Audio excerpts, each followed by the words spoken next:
how to like a game on Roblox. Hello everyone, this is Sabrina here to help you today. So without any further ado, let's get right into the video. So first, launch your Roblox game. After launching your Roblox application, select the game that you want to like to. So let's say this is the game, and as you can see when I try to like, it says action not available.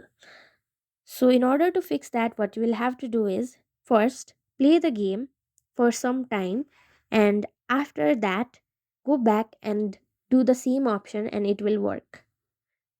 So, Roblox does not let user like when they have not experienced the game themselves.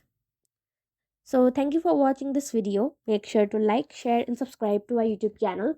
If you got any question, comment them down, and I'll catch you in the next one.